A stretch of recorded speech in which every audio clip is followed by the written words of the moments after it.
स्वागत है आप सभी का आरबी क्लासेस राजस्थानी बातों पर।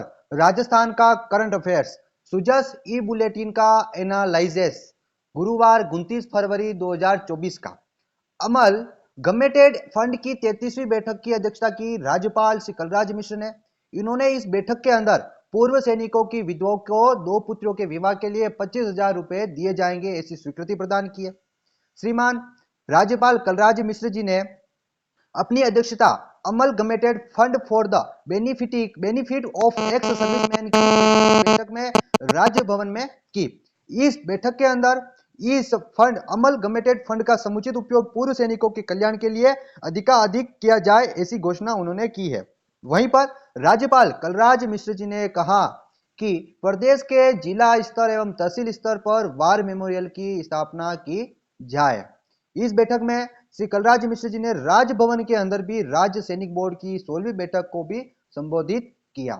श्री कलराज मिश्र जी के इस बैठक और केंद्र सरकार के द्वारा भी जो योजनाएं बनाई जा रही है उनमें भी सैनिकों का सम्मान बढ़ा है।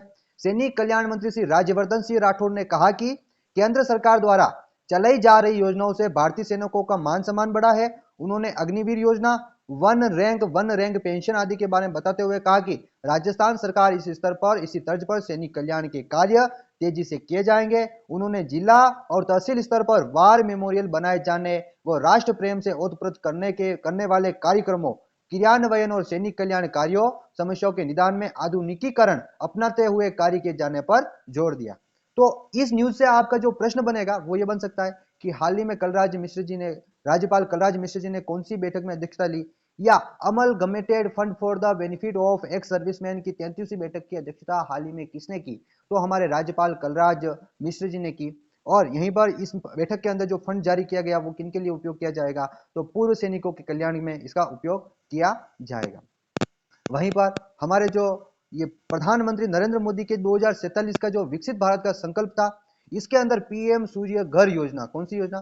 पीएम सूर्य घर योजना। इस ऊर्जा के तहत राजस्थान क्षेत्र अपना गेम चेंजर साबित होने वाला है।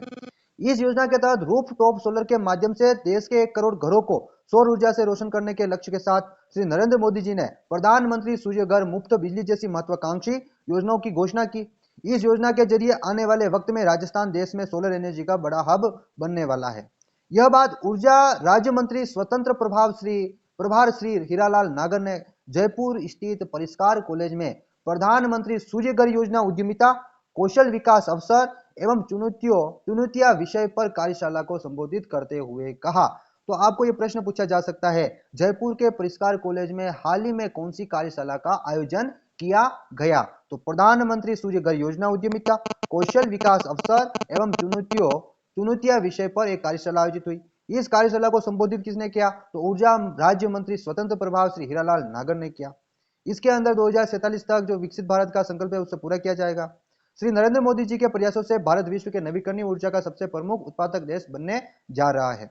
वहीं पर अभी हाल ही में किसानों के लिए बड़ी खुशखबरी है। किसानों को पीएम किसान सम्मान निधि की 16वीं किस्त जारी कर दी गई है।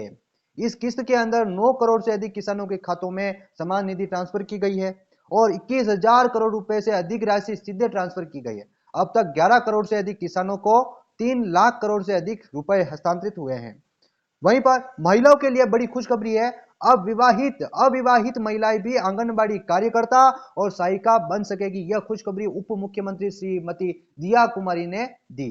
उप मुख्यमंत्री दिया कुमारी द्वारा राज्य में महिलाओं को उपहार देते हुए अब अविवाहित महिलाओं के लिए आंगनबाड़ी कार्यकर्ता और सहायिका बनने का रास्ता खोल दिया है। उप मुख्यमंत्री ने बताया कि प्रधानमंत्री श्री नरेंद्र मोदी के विजन के अनुसार महिला सशक्तिकरण को बढ़ावा देने के लिए मुख्यमंत्री श्री भजनलाल शर्मा के नेतृत्व में राज्य में पहली बार ऐतिहासिक निर्णय लेते हुए और लिया गया ये निर्णय, अब राज्य में आंगनबाड़ी कार्यकर्ता और सहायिका के पदों पर आवेदन करने के लिए सभी महिलाएं पात्र होगी। इसके लिए चयन क्षेत्रों में संशोधन किया गया है। महिला एवं बाल विकास सचिव श्री कृष्ण कुणाल ने बताया कि उप मुख्यमंत्री के द्वारा आंगनबाड़ी मानदेय कर्मियों की चयन क्षेत्रों में संशोधन की स्वीकृति देकर अविवाहित महिलाओं को भी इस क्षेत्र में अवसर देने की पहल की गई है। साथ ही ये जो अपनी कार्यकर्ता है, आंगनबाड़ी की सहायिका है, उनके मानदेय में 10% की वृद्धि की स्वीकृति भी दी गई है। ये जो बढ़ा हुआ मानदेय है यह अप्रैल माह से शुरू हो जाएगा। साथिन को बोनस में 4 अंक। कहने का मतलब आंगनबाड़ी में जो कार्यकर्ता और सहायिका की भर्ती होगी उसके अंदर साथिन को बोनस में 4 अंक मिलेंगे। अब कैसे मिलेंगे? राज्य में जो साथिन 2 वर्ष के कार्य निरंतरता का अनुभव रखती है उन्हें आंगनबाड़ी कार्यकर्ता एवं सहायिका के लिए आवेदन करने पर अनुभव में वरीयता दी जाने की स्वीकृति दी गई है। इसके लिए उन्हें बोनस में 4 अंक दिए जाएंगे जिससे उनका चयन होना आसान हो जाएगा। वहीं पर राजस्थान में एक सेमिनार आयोजित हुआ है शिक्षा के क्षेत्र में। राजस्थान लगातार शिक्षा के क्षेत्र में बहुत सारे नवाचार कर रहा है। इसी बीच एक सेमिनार का आयोजन किया गया है, संस्कार युक्त शिक्षा से ही श्रेष्ठ नागरिक बनेंगे। अब जो सेमिनार हुआ है उस सेमिनार का नाम है जीवन कौशल सशक्त शिक्षा। कौन सा सेमिनार है? जीवन कौशल सशक्त शिक्षा वाला सेमिनार आयोजित हुआ है। शिक्षा मंत्री श्री मदन दिलावर ने कहा कि संस्कार युक्त शिक्षा से ही श्रेष्ठ नागरिक बनेंगे। और दिलावर जी ने जयपुर में जो आयोजित हुआ है अपना जीवन कौशल सशक्त शिक्षा पर आधारित सेमिनार, इसको संबोधित किया। श्री दिलावर जी ने कहा कि संस्कारित एवं सशक्त शिक्षा से जीवन उन्नत बनेगा और उन्नत नागरिकों के विचार से भी श्रेष्ठ होंगे, जिससे परिवार, समाज एवं देश सशक्त बनेगा। विद्यार्थियों के जीवन में अनुशासन एवं माता पिता और गुरुजन का सम्मान बहुत जरूरी है। अच्छा इंसान बनने के लिए अंक महत्वपूर्ण नहीं है, बल्कि जीवन मूल्य महत्व रखता है।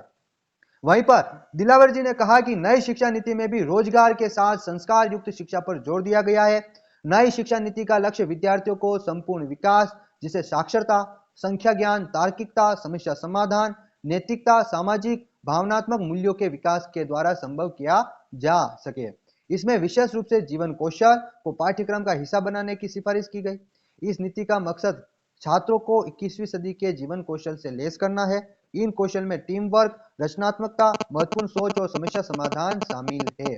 तो इससे जो आपका प्रश्न बनेगा वो है कि हाल ही में जयपुर में शिक्षा से संबंधित कौन सा सेमिनार आयोजित हुआ है? तो जीवन कौशल सशक्त शिक्षा। इसके अंदर कोई किस चीज की बात की गई? तो नई शिक्षा नीति की बात की गई, बच्चों में संस्कार युक्त शिक्षा देने की बात कही गई, ऐसी चीजों की इसमें बात की गई। यहीं से आपका ऐसा ही प्रश्न बनेगा।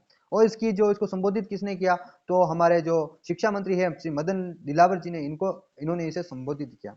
वहीं पर बेरोजगारों के लिए बहुत ही बड़ी न्यूज आई है। जनसंपर्क अधिकारी के 6 और कृषि अधिकारी के 25 पदों पर भर्ती का विज्ञापन जारी हुआ है। राजस्थान लोक सेवा आयोग के द्वारा हाल ही में जनसंपर्क विभाग में जनसंपर्क अधिकारी, सूचना एवं जनसंपर्क अधिकारी के 6 पद और कृषि विभाग में कृषि अधिकारी के 25 पदों